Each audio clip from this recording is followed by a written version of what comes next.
Hey guys, welcome back to my YouTube channel Hospitality Bus and I hope you all must be doing really well. And guys, आप में से mostly लोग जो अभी मेरी video देख रहे हो, बिकॉज आप मेरी वीडियो देख रहे हो तो ऑफ कोर्स आप लोग NCHM JEE 2023 का ये जो एंट्रेंस एग्जाम हमारा होने वाला है NTA के द्वारा, NCHM CT के द्वारा, ये आप लोग देने वाले होंगे और अभी बहुत ज्यादा कंफ्यूज हो गए, दिमाग में बहुत सारी क्वेरीज होंगी कि इस एग्जाम को कैसे क्रैक करें। तो गाइस अभी तक जो भी मैंने YouTube चैनल पे अपने वीडियो बनाई थी ना, वो दो तरीके की थी। या तो मैंने ये बोला था कि अरिहंत की बुक से पढ़ लो या फिर HB लर्निंग का जो कोचिंग है वो आप लोग ले लो, उसके बारे में मैंने रिकमेंड करा था। आज की मेरे इस वीडियो में हम लोग पूरा डिस्कस करने वाले हैं कि अगर आप लोग भले आप लोग सेल्फ स्टडी भी कर रहे हो, आप लोग कोचिंग के थ्रू भी कर रहे हो, आप लोग सिर्फ बुक से जैसे भी करके प्रिपरेशन कर रहे हो, लेकिन वो कौन सी चीजें हैं, वो कौन सी टिप्स हैं हर एक subject wise, because subject wise भी हम लोग डिस्कस करेंगे। वैसे अगर कोई अलग से जेनरिक कोई एक टिप है वो भी टिप, उसके बारे में भी हम लोग डिस्कस करेंगे। सो आज की वीडियो भले ही थोड़ी लंबी हो जाए गाइज, लेकिन डिटेल से मैं आपको ये जो भी मेरा पूरा एक्सपीरियंस है, because I have been making videos from 2020, ठीक है। उसके पहले 2017 में आई ज्वाइंड IHM शिमला, जब मैंने अपना एग्जाम दिया था। उसके बाद से अगर मैं ये क्वेरीज वाला बताऊं, पूरा ये NCHM CT के ऊपर वीडियोस बनाना, ये सब चीजें करना, ये मैं 2020 से कर रहा हूँ। सो 2020 में मैंने बच्चों के लिए वीडियो बनाई, 2021 में बनाई, 2022 में बनाई and this is 2023। So I have that experience and in terms of not just कि मेरा एक्सपीरियंस क्या है, इन टर्म्स ऑफ कि मैं डेटा कलेक्ट करते रहता हूँ, इन्फॉर्मेशन कलेक्ट करते रहता हूँ। जो हमारे खुद के HB लर्निंग के एजुकेटर्स हैं, उन लोगों से भी मैंने कुछ टिप्स ली, मैंने उनसे पूछा, because they are the toppers of last year NCHM 2022।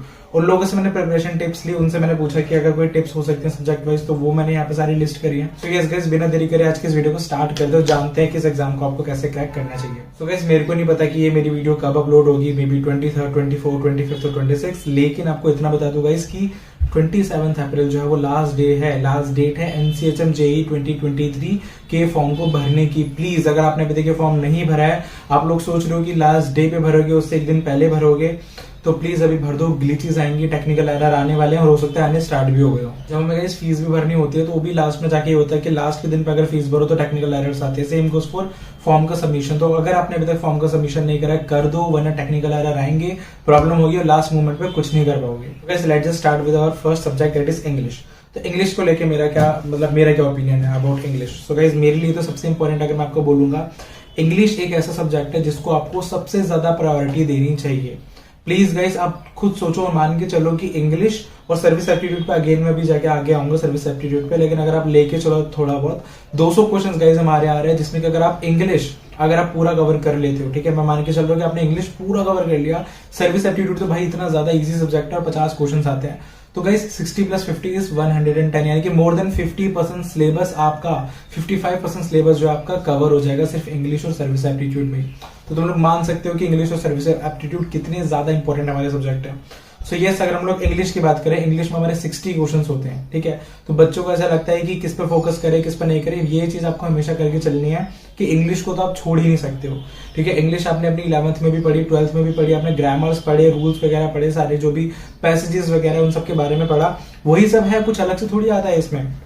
English में जो मुझे हमारे एजुकेटर की तरफ से भी और बाकी लोगों की तरफ से भी जो लाइक डेटा मिला और टिप्स मिले, वो यही है कि आपको सबसे पहले तो अपना सिलेबस टाइम पे कंप्लीट करके साइड कर देना चाहिए, बिकॉज इंग्लिश का सिलेबस कंप्लीट करना जरूरी है। 60 क्वेश्चन आ रहे हैं, तो मतलब आपको अगर प्रैक्टिस करने की जरूरत है यहाँ पे, और आपको इक्वल लेवल की प्रैक्टिस जो आप क्वांट वगैरह में करोगे, वो आपको करके यहाँ पर काफी अच्छा रिजल्ट मिल सकता है। सो डेफिनेटली गाइस आपको टेस्ट करने हैं, ठीक है। अब मुझे बाकी लोगों का तो नहीं पता, हम लोगों का थोड़ा ऐसा है, कोचिंग का सीक्वेंस ये है कि हम लोगों का बेसिक टेस्ट रहता है HB लर्निंग में, एडवांस टेस्ट रहते हैं, और उसके बाद हमारे कंबाइंड टेस्ट रहते हैं, देन मॉक टेस्ट जो होंगे उसके बाद।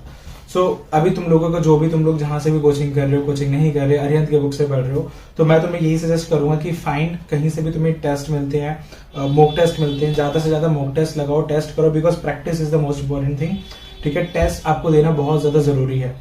मतलब एक होता है कि like theoretically you are understanding कि इस चीज का मतलब क्या होता है, लाइक टेंसेस क्या होते हैं, एंड एक थोड़ा ये होता है कि लाइक तुम्हें उसके क्वेश्चंस मिल रहे हैं, देन यू आर प्रैक्टिसिंग। और फिर एक होता है कि तुम उन्हीं के क्वेश्चंस को एक पर्टिकुलर टाइम में सॉल्व कर रहे हो। तो हर एक के भी लेवल्स हैं, उस लेवल्स के बेस पे तुम्हें अपना इंग्लिश का प्रिपरेशन करना पड़ेगा। Guys before we go ahead, एक आपसे रिक्वेस्ट है जो कि मैं आप लोगों को बोलूंगा कमेंट करने के लिए। तो आप लोगों को भी क्या करना है ना, आप लोगों को एक बार कमेंट करके मुझे ये बताना है कि आप लोगों के हिसाब से सबसे ज्यादा मोस्ट डिफिकल्ट सब्जेक्ट कौन सा है। So we have English, we have logical reasoning, we have quant, we have service aptitude and we have GK and current affairs. तो गाइस आप लोग कमेंट करके बताओ कि आपके हिसाब से, इसी वीडियो में कमेंट करो कि आपके हिसाब से कौन सा सब्जेक्ट इनमें से सबसे ज्यादा डिफिकल्ट है। मेरे हिसाब से तो क्वांट है जो सबसे ज्यादा डिफिकल्ट है, आपके हिसाब से कौन सा डिफिकल्ट है, एक बार वो कमेंट करके बताओ। So guys that was about English, लेकिन इंग्लिश का एंड में मैं ये बोलूंगा, प्लीज इंग्लिश को मत छोड़ना। तुम बाकी सब्जेक्ट में एक बार को फिर भी थोड़ा बहुत सोच सकते हो। इंग्लिश के भाई 60 क्वेश्चन है। अगर तुम सोच के चल रहे हो कि इंग्लिश को छोड़ देंगे, सबसे एंड में जाके करेंगे, तो तुम टॉप का कॉलेज तो तुम टारगेट बिल्कुल भी कर ही नहीं सकते हो। टारगेट का तुम्हें कभी मिलेगा ही नहीं। इंग्लिश को तुम नहीं छोड़ सकते हो गाइस। इंग्लिश तुम्हें अपना बेस्ट इंग्लिश में देना ही पड़ेगा। गाइस जो हमारा नेक्स्ट सब्जेक्ट है, ये मेरे हिसाब से सबसे ज्यादा एक तरीके से ना लाइक बेस्ट सब्जेक्ट है। बहुत ज्यादा इजी तो नहीं बोलूंगा, लेकिन यस अगर आप कोशिश करो तो आपको इसमें काफी अच्छे मार्क्स मिल सकते हैं। मेरा तो मतलब ऐसा इंटरेस्टिंग सब्जेक्ट है मेरे लिए तो बहुत ज्यादा, and it is logical reasoning. मतलब लॉजिकल रीजनिंग का इतना ज्यादा इंटरेस्टिंग सब्जेक्ट है। इसके हमारे 30 क्वेश्चन आते हैं। ऑफकोर्स इंग्लिश जैसा नहीं है कि इंग्लिश में 60 क्वेश्चन, इसके 30 क्वेश्चन है। ऑफकोर्स इंग्लिश के 50% जितने ही इसकी मार्किंग है अगर हम लोग बात करें। लेकिन ये सब्जेक्ट इतना ज्यादा इंटरेस्टिंग है ना, मतलब आपको जब इसे पढ़ोगे ना, आपको पढ़ने में लगेगा, लोग जो पढ़ भी रहोगे उन्हें भी समझ में आ रहा होगा, बहुत इंटरेस्टिंग है। और ये सब्जेक्ट हमारा लॉजिकल रीजनिंग ऐसा है, कल को अगर आप कोई भी कंपनी ज्वाइन करते हो, मैं यहाँ पर मैनेजमेंट ट्रेनिंग्स की भी बात कर रहा हूँ, होटल्स के, उसमें लॉजिकल रीजनिंग का टेस्ट होने लग गया है। ठीक है, तो तब तो आपको एमटी का उसमें देना ही पड़ेगा। आप रिटेल्स ज्वाइन करोगे तो भी एमटी के लिए लॉजिकल रीजनिंग का टेस्ट होता है। आप कॉर्पोरेट ज्वाइन करोगे लॉजिकल रीजनिंग का टेस्ट होता है। आप एमबीए दोगे, एमएससी के एंट्रेंस के लाओगे, कल को लॉजिकल रीजनिंग आएगा। सो logical reasoning is the most ऐसा बोलेंगे ना जो आपको कॉमन मिलने वाला है, अभी नहीं आगे जाके फ्यूचर में भी मिलेगा। So definitely you should give your best for logical reasoning as well. Logical reasoning जो है ये हमारा का पूरा प्रैक्टिस के ऊपर डिपेंड करता है। एक बार को इंग्लिश में तो फिर भी हमें कितने कॉन्सेप्ट हमारे पहले क्लियर हो जाते हैं, लेकिन लॉजिकल रीजनिंग हमने कभी पहली से 12वीं तक अपनी क्लासेस में हमें कभी नहीं पढ़ा होता, which is the one thing जो मुझे लगता है हमारी एजुकेशन पॉलिसी में सबसे बड़ा चेंजेस आना चाहिए। पहले से 12वीं तक हम लोग इतने सारे सब्जेक्ट्स पढ़ते हैं और एंट्रेंस एग्जाम में क्या रहा होता है, logical reasoning. So yes, logical reasoning is the most important, बहुत इंटरेस्टिंग है, आपको ये करना चाहिए। लॉजिकल रीजनिंग के लिए गाइस ये बोलूंगा आप लोगों को, इसमें देखो ऐसा तो है नहीं कि आपने 11th-12th में कुछ पढ़ लिया हो, तो आपको जो भी अरिहंत की बुक में दे रखा है ना वो आपको सारा करना है। एनसीएचएमसीटी का खुद का भी सिलेबस है, तो उसी का ही पूरा सिलेबस अरिहंत की बुक में दे रखा है। आपको अरिहंत की बुक को साथ साथ लेके चलना है। अभी मुझे ये इसके ऊपर तो मैं कमेंट नहीं कर सकता कि आप अपने कॉन्सेप्ट कैसे क्लियर करो, बिकॉज अगेन हर किसी का अपना आईक्यू होता है, कितने बच्चे खुद कर लेते हैं, कितने कोचिंग के थ्रू करते हैं। आप जैसे भी अपना इसे क्लियर करो, लेकिन logical reasoning is the most scoring. देखो इंग्लिश जो है ना वो मैंने बोला कि मोस्ट इंपॉर्टेंट है, यानी कि 60 क्वेश्चन आ रहे हैं तो आपको करना पड़ेगा, लेकिन मैं ये नहीं बोल रहा हूँ कि इंग्लिश स्कोरिंग है। ऑफकोर्स अगर आपको आता है तो आप कर लोगे, but logical reasoning is the interesting one यार। ठीक है, मतलब आप किसी भी स्ट्रीम को कैसे भी हो, आपको इंटरेस्ट आएगा लॉजिकल रीजनिंग करने में, डेफिनेटली आएगा जब आप करोगे। तो मेरे हिसाब से आपको इसकी प्रैक्टिस करनी चाहिए ज्यादा से ज्यादा। गाइस नेक्स्ट सब्जेक्ट जो हमारा है ना, उससे बच्चे बहुत ज्यादा डरते हैं, इवन मैं भी डरता था और मेरे को तो बहुत डर लगता था, and it is quant. So quantitative aptitude ऐसा सब्जेक्ट है ना जिसके लिए मतलब मैं आपको बता रहा हूँ, हम लोग अगर अपनी एनसीईआरटी का जैसे मैं पढ़ा हुआ हूँ, तो मैं अगर मैथ्स की बात करूँ ना, अगर आपको 6th और 7th की मैथ नहीं आती ना गाइस, 6th, 7th, 8th की मैथ, इनका जो सिलेबस है वो ऑलमोस्ट सेम है। अगर आपको वो नहीं आता ना, आप 9th और 10th की मैथ नहीं कर सकते, और अगर आपको 9th और 10th की मैथ नहीं आती, आप 11th और 12th की मैथ नहीं कर सकते। तो आप देखो कितना रिलेटेड है। हमारे एनसीएचएमसीटी में जो मैथ आती है वो 10th तक के लेवल की आती है, 11th 12th की मैथ नहीं आती, लेकिन फिर भी भाई क्वांट से तो डर लगता ही है। तो क्वांट का मैं ये बोलूंगा, आप क्वांट में सब कुछ कवर नहीं कर सकते। ठीक है, अगर आप अभी तक अगर आप देखो, डिपेंड करता है, हर किसी का प्रिपरेशन अलग है, स्ट्रेटेजीज अलग है। अगर कोई एसबीएलसी का स्टूडेंट देख रहा है, तुम लोगों के लिए ये टिप नहीं है, ठीक है, ये टिप उनके लिए है जिन लोगों ने अभी तक क्वांट स्टार्ट नहीं करा है और सोच रहे हैं कि सबसे लास्ट में जाके करेंगे।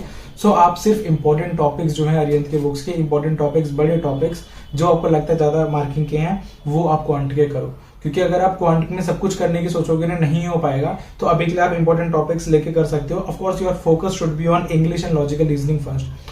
क्वांट पे मैं बोलूंगा अगर क्वांट तुम्हें बहुत अच्छे से आती है तुम कर सकते हो, लेकिन जो अच्छे से आता है ना पहले वो करके साइड कर दो।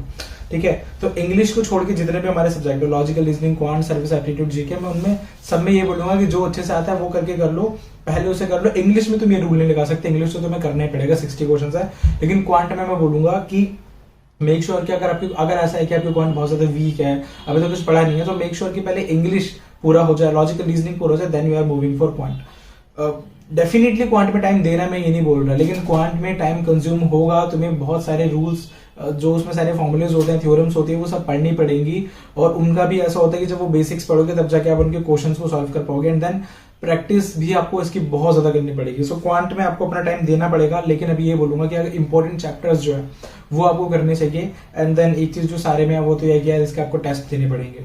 तो टेस्ट देने का भी देखो यार ये तरीका है कि मॉक टेस्ट होते हैं, कंबाइंड टेस्ट होते हैं, जो हमारे सारे एक पूरा 3 घंटे का टेस्ट होता है। डेफिनेटली वो चीज बेस्ट होती है, लेकिन मेरे मानने के उससे पहले भी आपको इंडिविजुअल टेस्ट देने चाहिए हर सब्जेक्ट के, लाइक इंग्लिश का इंडिविजुअल टेस्ट, लॉजिकल रीजनिंग का इंडिविजुअल टेस्ट, क्वांट का इंडिविजुअल टेस्ट। तो इंडिविजुअल टेस्ट अगर आप एक बार दे दोगे तो आपके लिए कंबाइंड का टेस्ट थोड़ा रिलेटेबल होगा, बट अगर आपके पास कोई ऑप्शन नहीं है इंडिविजुअल टेस्ट देने का तो आप सीधे कंबाइंड टेस्ट दे सकते हो। बट डेफिनेटली क्वांट के ऊपर आपको थोड़ा फोकस करके चलना पड़ेगा इन रिलेशन टू इंग्लिश और लॉजिकल रीजनिंग। उसके अलावा गाइस क्वांट में मैं थोड़ा बोलूंगा, क्वांट जो है वो टाइम कंज्यूमिंग है।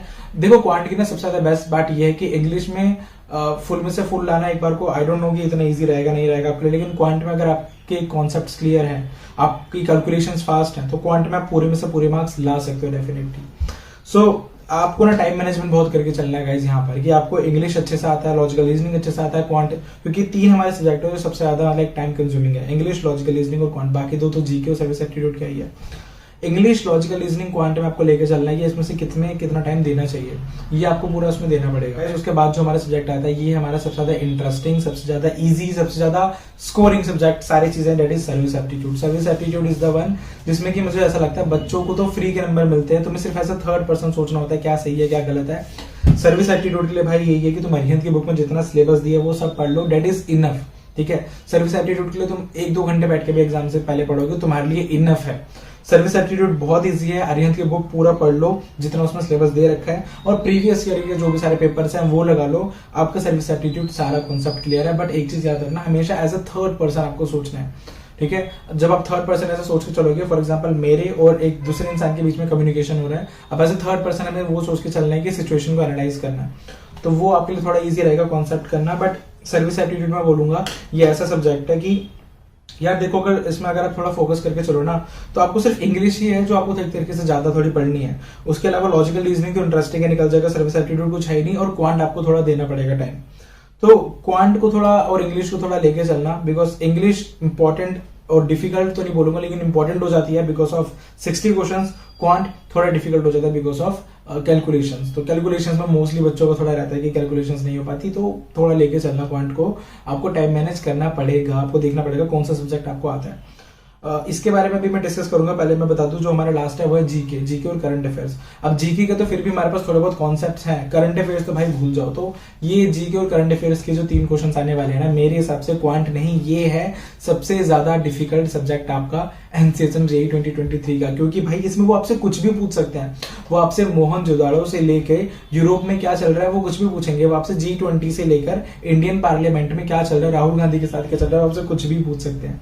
तो ऑफकोर्स पॉलिटिशियंस के बारे में तो नहीं पूछेंगे, मैं जस्ट एज एन एग्जांपल दे रहा हूँ। But what I am saying is कि मिनिस्ट्रीज के बारे में थोड़ा रहो, दिमाग में नॉलेज रखो कि मिनिस्ट्रीज में क्या चल रहा है। Ministries of tourism, ministry of finance, ministry of agriculture, ministry of home affairs, external affairs, ये सारे मिनिस्ट्रीज को फॉलो करो। ट्विटर पे एक्टिव रहो, ट्विटर पे देखो क्या चल रहा है, न्यूज पढ़ो, आर्टिकल्स पढ़ो, हैशटैग फॉलो करो यूपीएससी के। एचपी लर्निंग को का हमारा ट्विटर अकाउंट है, उसे फॉलो करके रख लो, वहां पर न्यूज आपको मिलते रहती है। इसमें कोई हॉस्पिटैलिटी इंडस्ट्री की न्यूज के बारे में नहीं पूछते, जनरल जीके जो करंट अफेयर्स होता है वो सब पूछते हैं। और जीके में तो आप लोगों को पता ही है यार, मतलब हमारी पूरी हिस्ट्री और फिर हिस्ट्री और ज्योग्राफी और साइंस और ये सब चीजें हमारी आती है जो एनसीएचएम के सिलेबस में, ये सब आपको पढ़ना पड़ेगा। तो अगर हम लोग सारे सब्जेक्ट्स को कंपेयर करना है, English, logical reasoning, quant, service aptitude, GK, तो yes guys service aptitude is the easiest of all जो आपको पूरा कवर करना चाहिए। क्वांट आपको ऐसा करके चलना है, अगर आप टॉप के कॉलेज टारगेट कर रहे हो, जो कि डेफिनेटली कर ही लोगे, अगर इतना यूट्यूब पे भी एक्टिव होकर अपना टाइम दे रहे हो, तो भाई तुम्हें क्वांट करना पड़ेगा, तुम क्वांट को नहीं छोड़ सकते। क्योंकि मुझे पता है मोस्टली बच्चों को इंग्लिश और क्वांट में प्रॉब्लम आती है, लॉजिकल रीजनिंग, सर्विस एप्टीट्यूड बच्चे निकाल लेते हैं, जीके में तो कुछ कर ही नहीं सकते, बचा इंग्लिश और क्वांट। इंग्लिश में भी उनका ये है कि 60 क्वेश्चन होते हैं, क्वांटिटी है लेकिन हो जाता है, घूम फिर के क्वांट है जिसमें जाके बच्चों को कैलकुलेशन में जाके बच्चे पढ़ जाते हैं कि अभी कैसे होगा। तो क्वांट का प्रैक्टिस वगैरह करना चालू करो, ये सारी चीजें करो। उसके अलावा कैसे अगर हम लोग बात करते हैं टाइम और स्ट्रेस मैनेजमेंट के ऊपर, तो तुम्हें ये भी करना पड़ेगा, तुम्हें टाइम मैनेजमेंट करना पड़ेगा। इसलिए मैं बार बार बोल रहा हूँ क्वेश्चंस का मॉक टेस्ट लगाना बहुत जरूरी है, इंडिविजुअल टेस्ट देना जरूरी है। सबसे पहले आपको इंडिविजुअल टेस्ट देने हैं, इंग्लिश के, logical reasoning, quant, service aptitude, GK, इनके इंडिविजुअल टेस्ट दो। बेसिक टेस्ट होते हैं, एडवांस टेस्ट, जैसे भी अपने हिसाब से जहां से भी प्रिपरेशन करो, लेकिन इनके टेस्ट दो। उसके अलावा गाइस फिर आपको क्या करना पड़ेगा, आपको कंबाइन वाले टेस्ट देने पड़ेंगे, आपको मॉक टेस्ट देने पड़ेंगे। प्लीज ये तो सबसे बेस्ट थिंग है जब आप मॉक टेस्ट वगैरह दोगे, लेकिन उस स्टेज तक अपने आप को इवॉल्व कर लो पहले। ये नहीं कि अभी कुछ करा ही नहीं और सीधे मॉक टेस्ट देने बैठ गए, ठीक है। तो अभी आपको अभी टाइम है, अभी इतना टाइम तो है कि पढ़ लो, लेकिन आज का डेट होगी, आज मान के चलते हैं कि अगर हमारी 24-25 को ये वीडियो आ रही है, तो अभी यार कितना टाइम, हमारा 14 मई को तो हमारा एग्जाम है, अभी आपका एडमिट कार्ड आने का टाइम हो गया। प्लीज अपडेटेड रहो वेबसाइट से और ईमेल से, आपका एडमिट कार्ड आने वाला होगा। तो यही सब है कि यार प्लीज इन सब के ऊपर फोकस करके चलो, और क्योंकि अगर इतना टाइम दे रहे हो, यू शुड टारगेट टॉप के कॉलेज, जो कि इंडिया के टॉप के कॉलेजेस हैं, उनको टारगेट करना चाहिए आपको। तो गाइस ये थी मेरी तरफ से सारी की सारी tips regarding NCHM JEE 2023। I hope कि ये वीडियो आपको अच्छी लगी हो। बस लास्ट में इतना बोलूंगा कि मॉक टेस्ट एंड टेस्ट वगैरह सीरीज वगैरह निकालना बहुत ज्यादा इंपॉर्टेंट है, लेकिन उससे पहले आपके सारे के सारे बेसिक्स क्लियर होने चाहिए, तभी टेस्ट वगैरह पे आना, सारे कॉन्सेप्ट्स को क्लियर करके। So thank you so much guys for watching my video. मिलते हैं मेरी नेक्स्ट वीडियो में, तब तक के लिए thanks for watching and have a nice day.